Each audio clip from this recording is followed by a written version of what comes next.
After 30 years, The Legend of Zelda is one of Nintendo's most enduring franchises, but its most recent period has been one of reflection, with 4 of the past 5 3D Zeldas being re-released on the Wii U and 3DS. Presumably to celebrate its 10th anniversary, The Legend of Zelda Twilight Princess has been ported to the Wii U. So, is it worth it?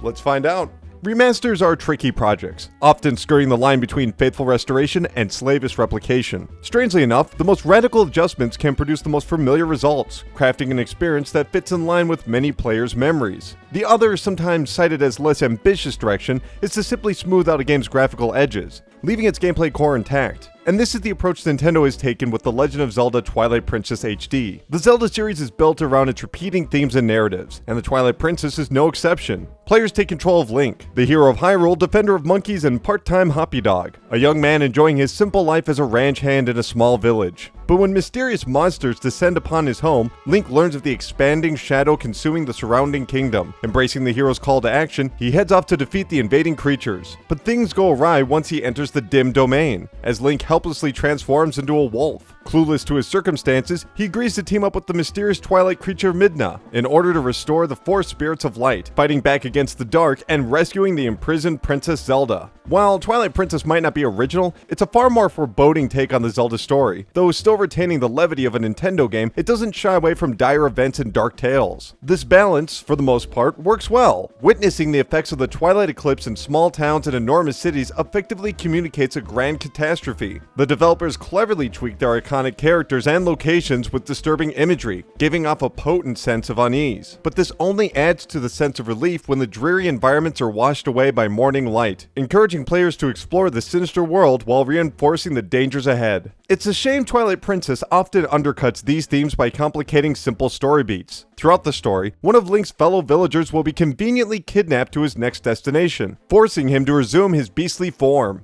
But these small arcs rarely result in meaningful conclusions. Instead, they simply return the story to the status quo. While rescuing close friends is a compelling concept, it's already implied. After all, Link is saving an entire kingdom from utter destruction and death. Small quibbles aside, the Twilight Princess's story is a welcome detour into darkness in between routine story events, even if its motivations become cluttered as it progresses. This excessive approach also extends to the gameplay. Twilight Princess has often been criticized for its prolonged introductions and sometimes sluggish progression. All of these issues remain in the HD conversion. The hours between the game's playful introduction and its first dungeon are still Twilight Princess's most arduous moments, with the adventure dramatically improving afterwards. To the uninitiated, Zelda's core gameplay revolves around combat, exploration, and light puzzle solving. New items and weapons are introduced with each dungeon, offering new ways to interact with environments and enemies. Fighting through grotesque creatures and discovering solutions is still every bit as fun as previous entries. Zelda's tried and true mechanics are a sort of comfort food, with guidance and visual cues to help players of all experiences and ages progress through the world of Hyrule, while still providing just enough challenge and reward for a sense of personal accomplishment. Boss fights are perhaps the best example of this philosophy. Each utilize the items and mechanics learned from the previous dungeon, allowing players to outsmart the towering creatures before letting loose an unrestrained slew of attacks on their exposed weak points. Once defeated, Link is set back into the world with new weapons in hand. It's a satisfying cycle. Unfortunately, Twilight Princess interrupts this process with its Wolf Link sequences. Here, players will explore dark corridors, locating enemies with special items to escape back into the light. While it's interesting to hear the thoughts and feelings of the trapped spirits, these events lack the complexity of the returning designs. The wolf can't use any of the recently earned inventory. His attacks outside of locking onto multiple targets are far too simplified. The unique Howling Stone sections are a throwback to the Ocarina of Time, but only serve to unlock new moves for Link in his human form.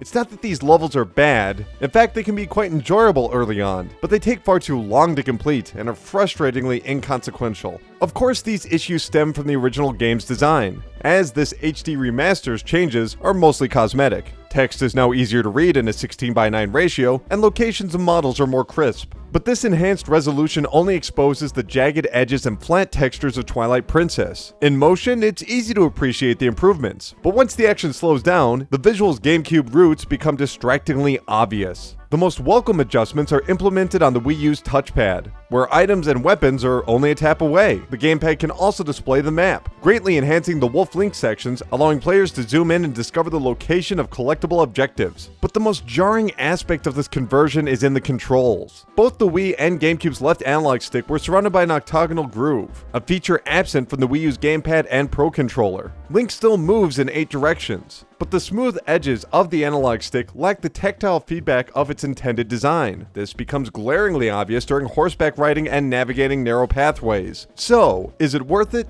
Yes, but just barely. Twilight Princess is a great game, undercut by a disjointed pace and a lackluster HD conversion. The Wolf League sections still feel underdeveloped, and the game's early events are painfully slow. But its traditional dungeons still manage to hit the high notes the franchise is famous for. It's just a shame this port functions more as a startling reminder of how things were, rather than how many remember it. Its lack of ambition is disappointing, but Twilight Princess still holds enough mystery, charm, and engagement for anyone seeking a grand adventure.